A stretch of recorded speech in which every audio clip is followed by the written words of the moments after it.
বিশ্ববিদ্যালয়ে ভর্তি হচ্ছ শিক্ষার্থীরা, তোমাদের বলছি, শুধুমাত্র গতানুগতিক প্রস্তুতি তোমার কাঙ্ক্ষিত ফলাফল এনে দিবে না। ভর্তি পরীক্ষায় ভালো করতে হলে তোমাকে হতে হবে কৌশলী, রাখতে হবে বুদ্ধিমত্তার ছাপ। চলো আজকে আমরা আলোচনা করব পরীক্ষার হলে কি কি উপায়ে তুমি কৌশলী হতে পারবে এবং কি কি ভাবে তুমি নিশ্চিত করতে পারবে তোমার সর্বোচ্চ মার্কস। পরীক্ষার হলে ওএমআর শিট পাওয়ার পরে তোমার যেই বিষয়ে সবথেকে বেশি সাবধানতা অবলম্বন করতে হবে তা হলো তোমার রোল নম্বর এবং রেজিস্ট্রেশন নম্বর খুবই কেয়ারফুলি তোমাকে ফিল আপ করতে হবে এবং বৃত্তগুলো পূর্ণাঙ্গভাবে বল পয়েন্ট দিয়ে তোমার ফিল আপ করতে হবে। প্রশ্নপত্র হাতে পাওয়ার পরে তোমার সেট কোডটি খুবই সাবধানতার সাথে ভরাট করতে হবে।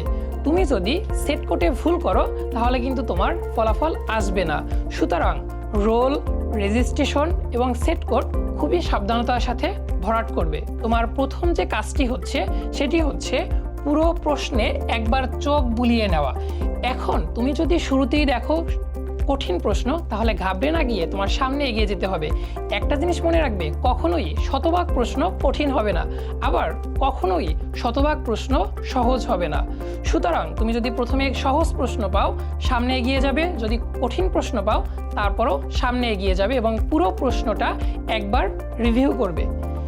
পাশাপাশি তুমি যেই প্রশ্নগুলো শতভাগ নিশ্চিত, এই প্রশ্নগুলোকে তুমি তোমার নিজের ইচ্ছা মতো একটা চিহ্ন দিয়ে রাখবে, যাতে তুমি বুঝতে পারো এটা, ধরো যে তোমার 10 নাম্বার খুবই কমন একটা প্রশ্ন এবং তুমি এটা শতভাগ শিওর, এই প্রশ্নটা তুমি মার্ক করে রাখবে যে এই প্রশ্নটি তুমি শতভাগ নিশ্চিত। এরপরে প্রথম ধাপে তুমি যেই শতভাগ নিশ্চিত প্রশ্নগুলো থাকছে এগুলো তুমি প্রথম অর্ধেই তুমি এগুলো ভরাট করে দিবে। এগুলো ভরাট করার সময় মাঝে মধ্যে দেখা যাবে তুমি 10 নাম্বার প্রশ্নের ক দাগাতে গিয়ে 11 নাম্বার প্রশ্নের ক দাগিয়ে ফেলছো। এটি খুবই কমন একটি সমস্যা, তবে চেষ্টা করবে এই ভুলটি না করার জন্য। বর্তমান সময়ে চাকরি প্রার্থী থেকে শুরু করে এডমিশন টেস্টের সবাই দেখা যায় টুকটাক এই ভুলটা করে। সুতরাং বুদ্ধিমানের কাজ হচ্ছে তুমি এই ভুলটা ভুলে গিয়ে সামনে এগিয়ে যাওয়া এবং একটা জিনিস, যেই প্রশ্নটা তুমি দাগিয়ে ফেলবে ওই প্রশ্নটি আবার ক্রস চেক করতে আসবে না, যেটা অলরেডি চলে গেছে ওটা বাদ দিয়ে দেবে, দেন সামনে ফোকাসড হবে। প্রশ্ন সমাধানের ক্ষেত্রে তোমার বুদ্ধিমত্তা এবং স্ট্র্যাটেজি ব্যবহার করতে হবে। এখন কথা হচ্ছে কিভাবে স্ট্র্যাটেজি ব্যবহার করবে। অনেক সময় দেখা যায় ম্যাথমেটিক্যাল প্রশ্নে প্রশ্নকর্তা ইচ্ছে করে একটা ব্রড প্রশ্ন দিয়ে দেয়, যেই প্রশ্নের সমাধান করতে তোমার কমপক্ষে 5 মিনিট সময় লাগে।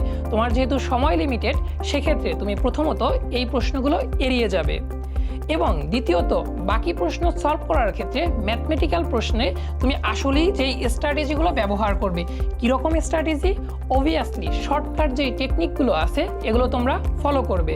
অনেক সময় দেখা যায় প্রশ্নপত্রে তোমার দাগানো নিষেধ করে দেয়, সেক্ষেত্রে তোমরা ইরেজারযুক্ত পেন্সিল নিয়ে যাবে এবং তোমরা যেটা করবে তোমাদের শর্টকাট টেকনিকগুলো অ্যাপ্লাই করার পরে ইরেজার দিয়ে বিষয়গুলোকে মুছে দিয়ে আসবে।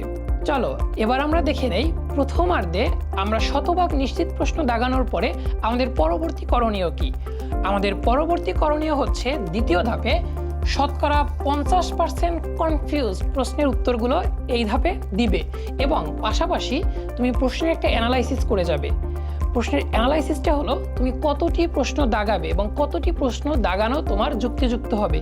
ধরো যদি কোশ্চেনের প্যাটার্ন সহজ হয় এবং তুমি যদি মনে করো যে এবারে কাট মার্কস অনেক বেশি হবে, তাহলে তুমি তুলনামূলকভাবে একটু বেশি প্রশ্ন দাগাবে। আর যদি মনে করো প্রশ্ন তুলনামূলক কঠিন হয়েছে, তাহলে তুমি তুলনামূলকভাবে একটু প্রশ্ন কম দাগাবে।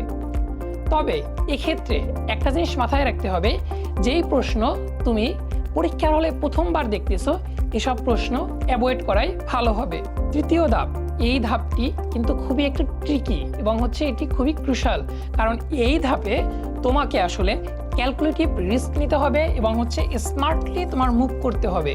কারণ তুমি অলরেডি তোমার শতভাগ নিশ্চিত প্রশ্নগুলো দাগিয়ে ফেলেছো, শতকরা 50 ভাগ কনফিউজড প্রশ্নগুলো তুমি দাগিয়ে ফেলছো। তার মানে এখন যেই প্রশ্নগুলো তোমরা উত্তর করবে এই প্রশ্নগুলো হয় তোমার 75 ভাগ অথবা আদো এরকম তুমি পারো। এইসব প্রশ্নের ক্ষেত্রে তুমি কোশ্চেনের প্যাটার্নটা বুঝবে, তারপরে তুমি কতটি দাগাবে এটা যখন তুমি সিদ্ধান্ত নিয়ে ফেলবে তখন তুমি এই ধাপে আসবে এবং এখানে তুমি যেটা করবে সেটা যে কিছু প্রশ্ন এই ধাপে দাগাবে এবং সর্বশেষ যে কাজটা করবে সেটা পুরো প্রশ্নে তুমি একবার চোখ বুলিয়ে যাবে। কেন তুমি আবার পুরো প্রশ্নের চোখ বুলিয়ে যাবে? এর প্রধান কারণ হচ্ছে তুমি যদি কোনো জানা প্রশ্ন সামহাও যদি ভুল করে যাও। কারণ আমরা যতই বলি পরীক্ষার সময় দেখা যায় আমরা একটু নার্ভাস থাকি, এই নার্ভাসনেসের জন্য যাতে কোনো প্রশ্ন বাদ থেকে না যায় এই জন্য তুমি হচ্ছে আরেকবার চোখ বুলিয়ে যাবে। সর্বশেষ ধাপটি হচ্ছে টাইম ম্যানেজমেন্ট। টাইম ম্যানেজমেন্টের ক্ষেত্রে তোমার আসলে প্যানিক হওয়ার কিছু নাই। বিষয়টা হলো তুমি যখন প্রশ্নপত্র হাতে পাবে তখন দেখবে 30 থেকে 40% প্রশ্ন তুমি দেখা মাত্রই উত্তর করতে পারতেছো। সর্বোচ্চ 20 থেকে 30 সেকেন্ড সময় যাবে ওই সব প্রশ্নের জন্য, যার ফলে তুমি কিন্তু বাড়তি সময়টা অন্যান্য প্রশ্নে দিতে পারবে। এবং যেই বিষয়টি সব থেকে বেশি ক্রুশাল সেটি হচ্ছে লিখিতর ক্ষেত্রে টাইম ম্যানেজমেন্ট। লিখিতর ক্ষেত্রে তোমরা যেটা করবে, প্রতিটা সেগমেন্টের জন্য তোমরা নির্দিষ্ট টাইম ভাগ করে নিবে। এখন ধরো তুমি এই 1 নাম্বার প্রশ্নের উত্তর দিতে দিতে তোমার 10 মিনিট শেষ হয়ে গেছে, তাহলে তুমি যেটা করবে জায়গাটা ফাঁকা রেখে তুমি দ্বিতীয় প্রশ্নে চলে যাবে। এভাবে তুমি সবগুলো প্রশ্নের অ্যান্সার দিয়ে ফেলবে। এরপরে যদি সময় থাকে সেক্ষেত্রে তুমি এসে আবার ওই খালি জায়গাগুলো পূরণ করবে।